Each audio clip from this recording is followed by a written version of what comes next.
So as a pediatric dentist, I say the mouth is the window into the body.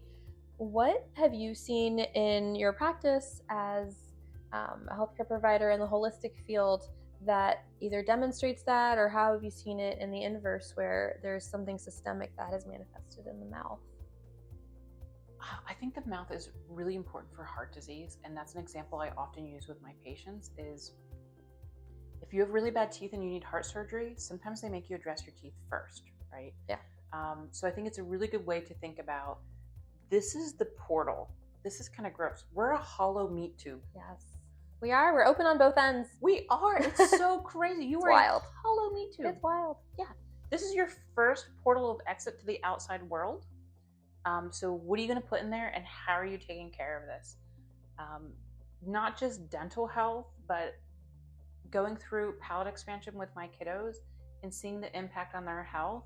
And that kind of goes back to that guilt piece that we were talking about earlier is I kept asking, are their palates okay? Do they have enough room for their teeth? Those are the only things I knew how to ask, right? Because I wasn't here yet. And I kept being told, yeah, they're fine. Okay, because they got big teeth and little mouths, right? But kids look kind of goofy sometimes when they were getting these giant grown-up teeth in. And my daughter's pretty petite, so I thought, well, no wonder they look kind of big in there. She's a little thing, and she's got grown-up sized teeth.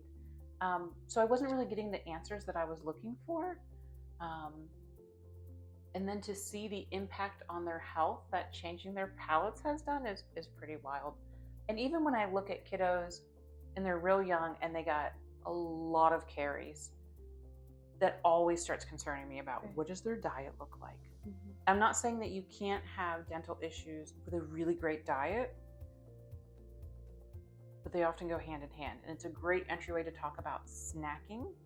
So was it you that taught me about homeschoolers and cavities and snacking?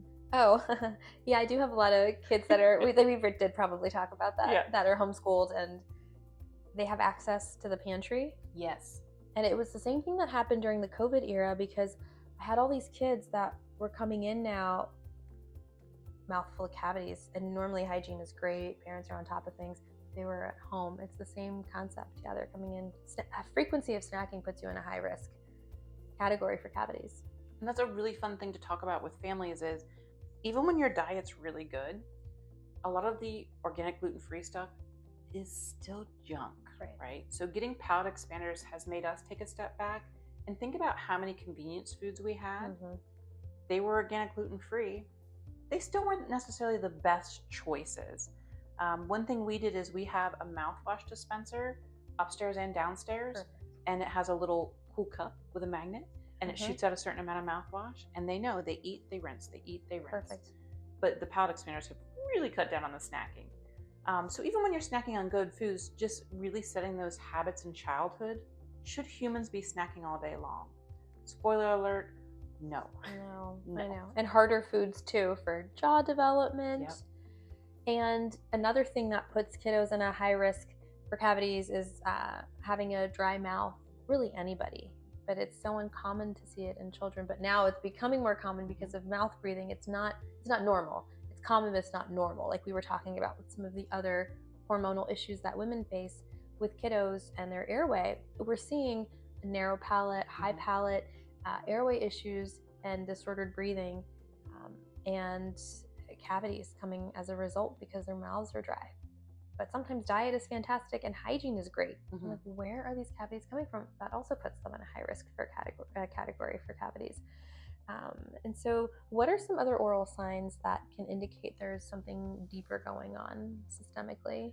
Yeah, so any kiddos that I see who are mouth breathing or who are thumb suckers, finger chewers, I automatically refer now, and I keep some pamphlets right on my desk of the people that I like to refer to. I have a whole stack of Magnolia cards, and I just say, hey, I'm a family nurse practitioner. I'm not a pediatric dentist. I'm not an orthodontist. I think this is really important for you to have evaluated as a root cause of health issues. And babies tongue ties all day long. And it's been interesting, even through my career, I've noticed when the babies are born now, their palates aren't the same. Little bubble palates. Right. And I always evaluate their suck. I take a look at the tongue ties. I, again, am not a pediatric dentist, so I have people that I refer to do a better evaluation. But when we think about impacts on your health starting in your mouth from the day of birth, Right. why are we not paying more attention to the mouth? Or thumb sucking in utero, and then when they're born, they still have that habit, and they have sort of a high arch palate. Their mouths have parafunctional habits, which like thumb sucking. And nursing is honestly one of the best things that you can do for the development of the mouth. So that's why it's so nice to encourage mothers, if they can and they want to try to nurse. But then sometimes the babies have tethered oral tissues, lips and tongue ties that prohibit them from that. So it's really great that you catch it. I've had several families recently tell me that, it wasn't caught. And I see a 5 or 6 year old and I'm like, their jaws, like, what's going on? Their jaw looks a little underdeveloped and their mouth breathing. Well, they had this situation, but they were so much older before it was caught, and we went through, and nursing didn't work. Everybody's frustrated. Nobody's sleeping. They're not getting adequate nutrition. It really starts in a lot of cases at birth. And so I'm really thankful that you as a provider are catching some of this and just referring out and saying, I don't know exactly, or I'm not able to say for sure, but there's something not adding up here. I want you to go to a specialist for this and to refer, so that they're not having these lifelong issues. I think that's so important of why we have to build a team, right? Not just within my office, but a whole village of people. So I can say, hey, I think I see a tongue tie here. I'm not trained in this. I know enough to get you to someone who is the right person for you. And OMT, I'm so thankful for the rise of OMT, the availability of it. What does that stand for? Oral myofunctional therapy and myofunctional therapy and fascial body work, that kind of thing. Body work is like my favorite thing ever. Yeah. And I'm so fortunate in that I have people in the office who do body work, and I have providers who can refer for body work. I think it's probably one of the most underutilized things that we do for children. I agree. And it goes in tandem with releasing oral ties. To make sure that they are getting the fascia sort of loosened and worked out so that they're not as tight. It helps with digestion, it helps with mobility, it helps with sleep. A lot of babies are colicky, so just having the body work done in conjunction with a tie release is so important. And I think that's one of the reasons why it's nice to have a team and a network where you can refer to providers that are like-minded. It's hard to find someone to take a patient on board but I think we're lucky in this area. We've found our network, we found our tribe, but there's not a lot of people aren't as fortunate. So they'll get one piece of the treatment, but not the comprehensive. So they're still facing issues, and it goes back to the root cause. A lot of this is multifactorial. And then I guess just to be a little bit, I want to hear in your words, why do you think the collaboration is so important between the medical and the dental? Yeah, so I think even like in the case of my own kiddos, I'm very fortunate. They're very healthy kiddos. They had a couple things. So one is my son has a speech impediment, and that one's really easy to ignore for a really long time because he basically has the quintessential little boy voice. It's so cute, right? And he just struggles with the S's a little bit.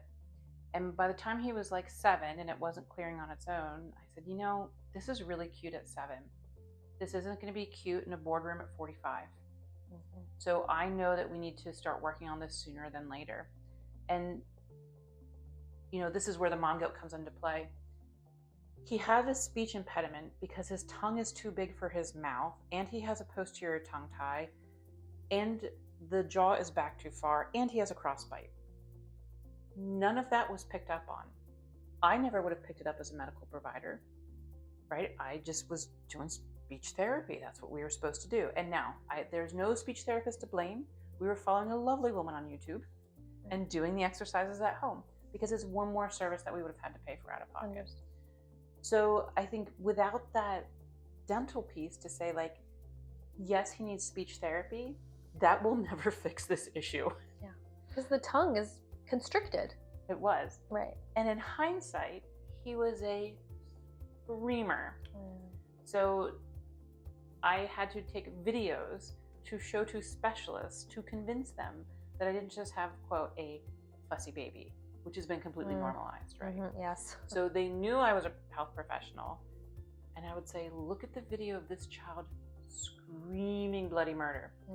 And so I really wish that we had him evaluated as a little tiny guy. But even 9 years ago, all this talk about tongue ties was relatively new, and I wasn't in the system. I didn't have a tribe.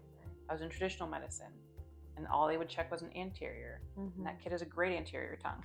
Right. So, hindsight is always kind of 20/20, and it's easy to look back and say, coulda, shoulda, woulda. All I can say is that now I have had my kids evaluated, so we're putting the medical and the dental hand in hand. And if some of the issues that are caused by the dental, like airway crowding, doesn't clear up, then we're going to have to go back to a little bit of medical. But you really can't have one without the other. We never would have made any progress with this speech. No, it's true. And I tell families that it is a teamwork, and I won't do a release unless we have myofunctional therapy, because our tongue and our lips and our cheek need to know what to do. So it really does all go hand in hand. And I've had families where there's suspected food allergies, but they also have a tongue tie or some other kind of oral aversion. They have a food aversion. They're not sure what's going on. I refer them to the healthcare providers that can do a more thorough systemic check for food allergies, make sure they're not just experiencing issues as the result of oral ties. And yeah, it does go hand in hand, because I have to refer often. I'm like, you know what? These are good questions. It could be partly related to something that I can address, but I also, this is out of my wheelhouse, and like, just please go see a specialist and then let me know. And we talk about it when they come back. They're like, oh, thank you for sending me, because they were able to diagnose something, root cause, and then we work together and we figure it out. And it is kind of odd that it's never really been an integrated system, right? So my husband has a cute saying. He calls them the luxury bones. Right. So like, insurance doesn't cover it. You're kind of on your own. Orthodontics coverage is really laughable. I know that deeply now. So why have our systems never talked? It's so bizarre to me. If we can sit here and list 100 reasons of how important your mouth is to the rest of your meat tube, why have we never talked? I mean, we don't even share records at all. It just blows my mind. So hopefully this is like the next generation of medical dental. I think in the holistic sense of things, there is a lot of crosstalk and a desire to work in tandem with whole body health. I think traditional dentistry and traditional medicine, there isn't that crosstalk, and I think it's red tape that dates back to the inception of the fields. There's a level of pride that they didn't want to have. They're independent from each other, and dental training. I think that's super fun. Yeah, dental training is separate from medical training, and anesthesia was. They're very proud. The dental field's very proud about the onset. The anesthesia. They've created. They sort of discovered it with laughing gas, and that. So that's kind of, it's a red tape / historical thing, and it is how it is, and they are businesses at the end of the day, just like the hospital system. So I feel like there's a lot of historical things as to why they're not integrated. But I think moving forward, the holistic sort of providers, both dental and medical, there's a lot of interaction, crosstalk, and trying to work together to find the root cause, because we realize it is kind of one system. And I think you're right. The holistic community is really good at getting rid of red tape. And oftentimes it's because we function outside of the red tape. Right.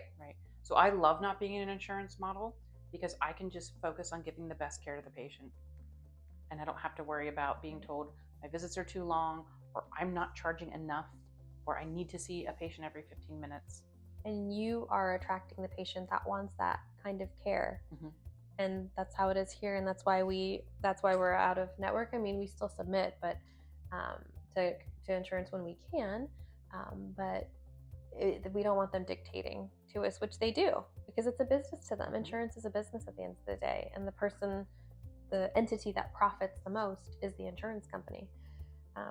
And then you were talking about your children a little bit. How much of long-term health do you feel is shaped by habits that are established in childhood, healthy habits? I think focusing on healthy habits is probably the biggest gift you can give your children, because you have them under your control for a very short period of time. And my kids are in a little bit more control necessarily than other kiddos because we homeschool, right? So they're not going into a school environment where they can just eat other foods. So I think it's really important that we give them that strong foundation at home. What does a healthy plate look like? What does a healthy snack look like? What does a cheat day look like? How do we bounce back from that? How do we sit down and meal plan? How do we eat and not staring at a TV? Right? So all of these tiny habits. So when I talk about food introduction, I talk about how are you going to introduce food? Not just when and how often and what kind of foods, but where's the child going to eat? The context. Right? The context. And do you put all the foods on the plate at one time? And how do you model, right? When a kiddo sees mommy eat the veggies first and like, look at this fun broccoli, that's a different landscape. So I think, or feeding the kiddos first and then the parents eating, or giving them, goldfish while you're eating a real meal. And even what foods do you give baby first? Just take whatever you're making from your own dinner, right? So just really normalizing family eating, family routines, and the whole family eating the same diet. Right. So I see this all the time in the celiac community. Now we are a little bit different in that we had chosen to raise our kids gluten-free. But before my husband was diagnosed with celiac, we would cheat now and then, right? Outside of the house. That came to a crashing halt. But it's so much easier to have the family on the same diet. Right. And I feel very strongly that when someone has a severe food allergy or what could be a very life-altering medical condition that requires a specific diet, it's just so easy to cross-contaminate. So we need a safe place for kiddos to eat and a safe environment to explore food in. I don't believe in making food a battle, but I do say food is the hill to die on with kiddos. Right. And you have to model it. You have to model it. So you have to walk the walk. You can't just tell them to eat their vegetables. You have to model it for them so they can see that. And it takes many introductions to a new food that they may be nervous about trying or unsure about trying before they actually will try it. Sometimes they'll try it and spit it out, but it's just important to keep reintroducing and don't get discouraged. 100%. Kiddos have really interesting palates. My son loves hot sauce. He loves the umami flavor. He loves wasabi. His favorite food is sushi, and before palate expanders, salad. I'm just very fortunate, and it's easy for me to say like, oh, they just have these great palates. But I ate all kinds of food when I was pregnant. I did really prolonged breastfeeding. And from the time they were toddlers, they just ate real food. There was no other option. So I'm not talking about kiddos with restrictive feeding or texture or sensory issues. It's really easy to get into bad habits. And there's a lot of cool research out on that. But I need to stay in good eating habits for my own health. So anything I can do to really raise that bar for the whole family is a great thing. Right. Another thing we can add as an open tab. Yeah. So by the way, also need to model eating broccoli for your family. You're responsible for the broccoli. Yeah, and women should really have like 2 cups of cruciferous a day for the estrogen recycling. Oh my gosh. Yeah. Add it to the list. And then finally, how do you help families make these healthier choices without being overwhelmed? Yeah. So I have a saying, and it may not be as politically correct as it used to be, but it's do the best you can without going crazy. Right? So sometimes I'm like, hey, listen, you're supposed to do all this stuff. And the eyes start to glaze over. And moms, or if they're the patients, are like, I can't do that. Pick one thing. You start with one thing. You start with that cleaning product. You start with that beauty product. You introduce a new vegetable. One thing.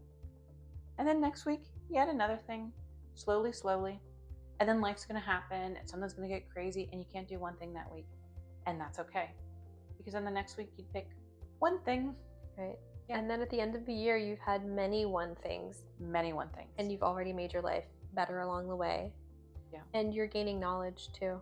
I feel like as I've gone through this process myself, I live this lifestyle. It's not just something I have here at the practice at Magnolia. I live this lifestyle. First, it actually then bled into the practice. But I find that it is a slow process, but it's very rewarding. And it's very satisfying because I look around my house now after several years of living this lifestyle and I'm like, I did that. I know that my son has a healthier lifestyle because of the changes that I've made, and it took time, but it's worth it to do. It really is worth it. And earlier you mentioned like the year's half over. It's already June, which I can't believe, right? So if you had just done one thing, even twice a month, you'd have 12 new things. I know. Already. Amazing. So these little changes really do move the needle, and you can't beat yourself up about things, right? Mom guilt is like just my life, especially with like twins and so many things. But what like one thing do I have the capacity to do today? Whether it's time or energy or finances, right? What one thing can I do today? I had a friend on earlier. We were talking, and she had mentioned that there's a misconception of the cost of being like more natural minded, and I feel like it's actually less expensive. The cost too of your health, but it's less expensive to make some of these swaps. And like once you do, you realize it is affordable, but it's more natural. Yeah, so we call it the gluten tax at my house because we have to be gluten-free, right? And it is more expensive. So how do we offset that? And again, props to my husband because it's a lot of time and energy. We do a lot of discount store shopping. So Lancaster is full of discount stores. I also have friends who volunteer at a food bank that you then get to go shopping for cents a pound. Amazing. And they often have organic produce, really good supplements. So you may have to get a little bit creative, but I think you can do it. And how much is a giant sugar coffee, right? We're talking $6. We don't go out to eat a lot. When we do, it's like hopefully a better choice. It's expensive to go out to eat and eat well. I would much rather buy that at home. Right. So it really becomes a treat. So we all choose where to spend our finances, our mental and our physical energy. I don't get my nails done anymore, right? I mean, I love getting my nails done, but it's the chemical exposure and it's the money. I'd rather take that $50 and spring for filet one night, right? Grass-fed filet. So that sounds amazing. Yeah. And then, when you're eating more produce, right, it's less money on snacky stuff, and the prepackaged snacks are ridiculously expensive. So really thinking about your grocery budget, using Dirty Dozen Clean 15, where can I source my food as clean as possible, as cheap as possible, and then once you get into the habit, it's so much easier, right? You get your recipe, you get your routine down for your shopping, it just becomes another part of your lifestyle. You know where to get what. It's just a matter of getting started and getting creative. If you can send me some of those resources that I can like either link or tag, just so other people can explore those. Okay, personal. Yeah. You like to garden. I love to garden. What role do you feel nature plays in wellness? So we frequently joke that I'm the happiest in a greenhouse. So I live very close to a greenhouse, and there are many days on the way home, the car just steers itself, and I might not even buy a plant. I just walk around that greenhouse because the air is different in there. Isn't it though? I mean, isn't there some research that the trees emit some healing? They're doing something. And like when you're in the woods, I need to really look it up. There's like some chemical they emit that like is healing to our bodies. Yeah, it's called happiness. Yeah. I mean, there's an actual molecule. So, and I was talking to the checkout woman, and I said, this is like my 5th time here this week. And she said, listen, if you just want to come in and walk around, we completely understand. She said, I'm trying to get nursing homes to bring the residents in just to be in the greenhouse. It's calming, isn't it? It's so calming. So we always joked that my husband would build me a greenhouse, and instead I have a play set, which again, I'm like super thankful for because it's such a short period of time. But I frequently like put on my over-the-ear headphones, or like the bone conduction ones, so I can still hear the kids and like hear the birds and stuff. Like right now in the backyard, we have a baby bunny. We have 5 baby blue jays. We have a pair of chipmunks, which is like the cutest thing ever. Yeah. So you're just like digging in the dirt. No one's asking anything of you. There's like a baby bunny hopping by. The sun is on you and it's warm with your sunblock in your hat so you don't get wrinkles. You can put on a podcast or a book. I love audiobooks. And it's just time to connect with the earth, right? The flowers grow. I walk in the backyard every day and I'm like, good job, guys. Talk to them. Oh, 100%. Well, it helps them grow. Yeah, every day. I'm like, good job. Look at you. You made another flower. Yeah, I love it. I love weird plants. I have some really strange plants that I just love. They're called like amorphophallus. So What is that? There's a really, it's what you think. Okay. There's a really fancy one. That we're going to cut. I'm kidding.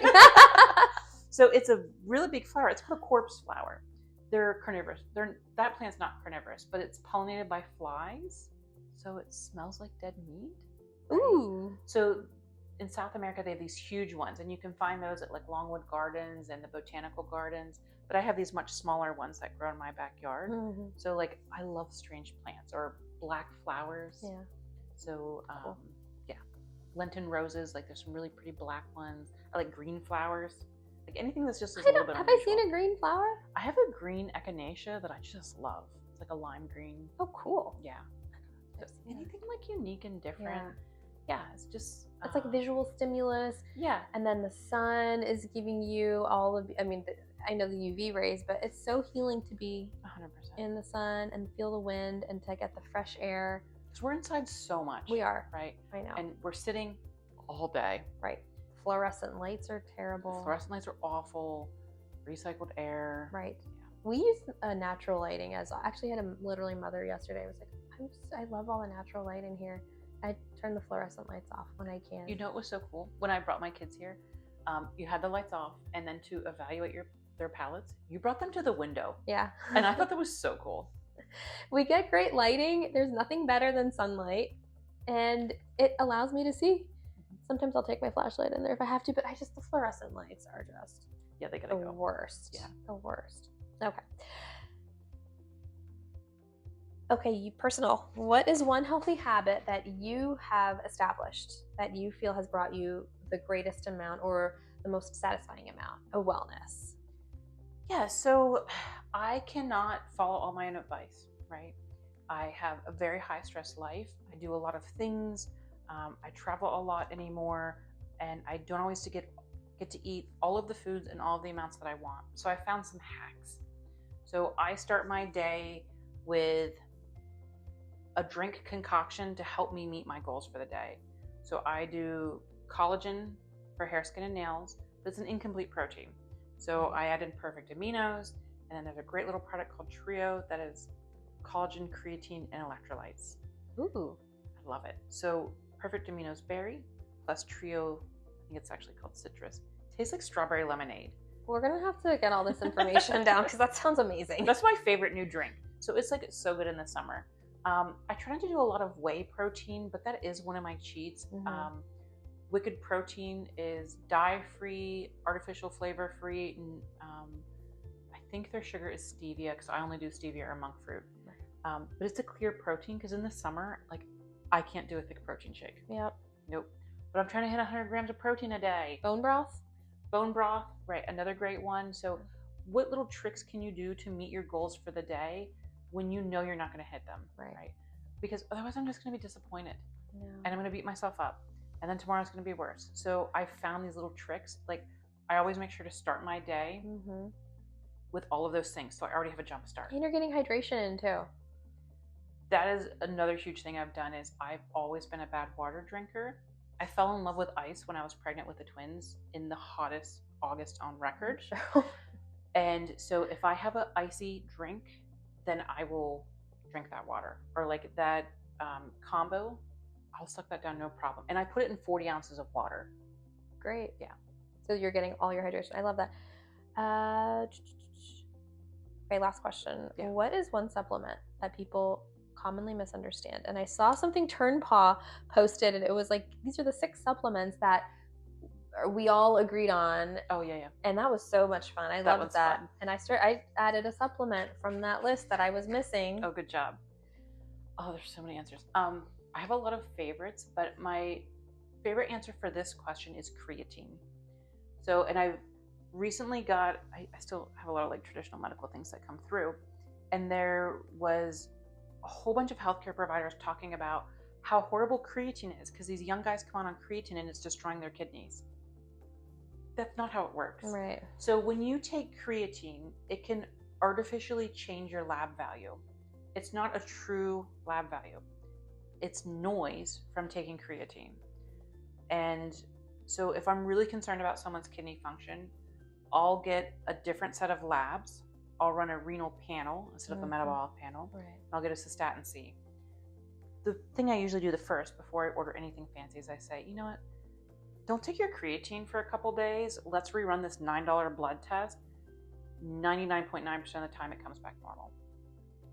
Creatine is fabulous for everybody, but my perimenopausal, postmenopausal ladies, like, creatine is where it's at. 5 grams for your muscles. Anything above that is going to start to hit your brain. So minimum 5 grams a day. You do want to divide it up. Are we taking 5+ grams Yeah. of creatine a day? Well, because you got to get that drink I just talked about. I know. So there's my 5 grams of creatine in the morning. I just don't think anyone's talking about it enough. Everybody should be talking about creatine. Yeah. Yep. Really. 100%. Yeah, we should be. So 5 grams for your muscles, and then anything after that is free for all for brain. So I love creatine. There's some conflict about like what time of day you should take it. There's not enough to tell you that you should only take it after a workout just to get it in. So I think in terms of understanding supplements, that's a really hot topic right now. And when someone says like, oh, it's destroying your kidneys, they don't have a true understanding of how the lab works, how creatine works versus creatinine and kidney function. It's easy to just make broad generalized statements about supplements if you don't take the time to really understand. That happens with a lot of pieces of information. There's a broad brush stroke, and then that becomes the gospel truth, and it's propagated on social, and now everyone believes something that's not true. And that's why you need someone to walk this journey with you, right? Whether it's, hey, I'm seeing all this stuff about palates and tongue ties. Is it hype or is it real? If I know that I have a pediatric dentist that I trust with my children's mouths, I know I'm going to get the good answers. If you're trying to have someone navigate this crazy supplement world with you, where so many products are bogus, fake, contaminated, moldy, not safe, have dyes in them, fillers, like, you need someone to walk that billion-dollar industry with you. And I'll straight up tell people, look, my favorite fish oil, we don't have in the office, particularly for kiddos. But my favorite fish oil, it's Barleans. They're called Seriously Delicious because they're seriously delicious. It's clean, it's affordable, and people will take it, right? So I'll walk you through, like, what are the best ones? Or you want to look for stuff somewhere else? Send me the label. Like, let's look at it together. Let's keep you safe. And then let's keep you from, when you take multi-products, you can get into trouble, right? Supplements are not harmless. Right. They have to be taken with care and mindfully. Right. And then, like, what are you just wasting money on that's not even going to absorb? I know. So I think that's why it's so important to have these relationships. No, I agree. And supplement is only as beneficial as if you take it, but also you have to take it appropriately, and make sure it's not interacting with something else, or worse, or equally bad, not doing anything for you if it's just has filler in it. We have a lot of female listeners, so if a woman is listening to this and she's anywhere from 35 to 50 and she feels like something isn't right, what can she do? What are her next steps? Where should she go? I think, you're really going to ask your provider, how are we going to evaluate this? And then if it's not getting better, what is the next step, right? So I love to do hormone testing. There's multiple types of hormone testing, and saliva people are saliva people. Urine people are urine people. Blood people are blood people. There's camps, right? I don't belong to a camp. Humans are really, really, really complicated. And all of these tests get expensive, right? So every patient in front of me has to have an individualized plan, but don't stop until you feel better or you have answers. Don't let your concerns be dismissed. Don't be gaslit into being told you're too young or too old for Don't things. gaslight yourself. Don't gaslight yourself, right? So do whatever you can to make yourself a priority and keep pushing and advocating for yourself until you get the care that you deserve and that your family deserves to have you get. I love that. Where can we get in touch with you, and where can we find you? So I'm at Turnpaugh Health. You can just pop onto Turnpaugh Health. I think we're still turnpaughhwc.com, Turnpaugh Health and Wellness Center. And we have a great team of new patient coordinators. You can tell them that you heard me talking, send me any questions. My schedule is very tight, very, very tight. But you can always ask them to ask me if I'm taking a new patient. And I have an entire team of 20 plus providers who are incredible. We have multiple people interested in women's health. We have people interested in men's health. If you want your husband taken care of, there is a lid for every pot at Turnpaugh. So if you absolutely love me, don't tell the new patient team. I will totally see you. But there's just a really great team there. Right. So I'm not the only person who loves hormones and loves seeing women and loves taking care of kiddos. There are many of us. And your social media handle with Turnpaugh, remind us what that is, and there's always new information. Yeah. I don't know. I think it's just at Turnpaugh Health. I think it is just at Turnpaugh Health. And I'll link everything. Okay, great. Yeah. We had like a name change from HWC to Health recently, so I'm not just like favorited on my thing. I just open it up. Yeah. Wow. Why would I ask you? I think it's Turnpaugh Health, but I'll link everything. But the social media, it's a really great place because you guys always have really fun, stories, or there's activities and events going on with Turnpaugh. You're sharing information and just facts. And there's some fun Friday things that you guys post, like Friday memes. I just think it's fun. I love it. I love y'all's page. It's the best way to find out what's going on because we have so much right now, particularly with Enola. We have a teaching kitchen. So there's cooking classes. There's a boot camp up there because we have a gym. There's Broga, which has been one of our biggest hits. The guys love the Broga. And it's a amalgamation. Oh, yeah. Bros and yoga. Yeah. Love it. But, there's just always something happening. It's a fun, dynamic, organically growing team. And yeah, I think staying on socials is like, what is this Broga, or what's the boot camp, right? We've had some incredible success with boot camp. What are we doing with weight? What are we doing with hormones? It's just a great way to stay connected. Love it. Well, thank you so much for coming on, taking the time to chat with everyone about yourself, your background, about Turnpaugh, women's health, children's health, dental health. We talked about a lot. I think we could do a whole episode just on hormone health and like to dive in deeper about I would love that. Would you love that? I would love that. I would love that too, because I feel like I'm entering that phase myself. So I have a lot of questions for you.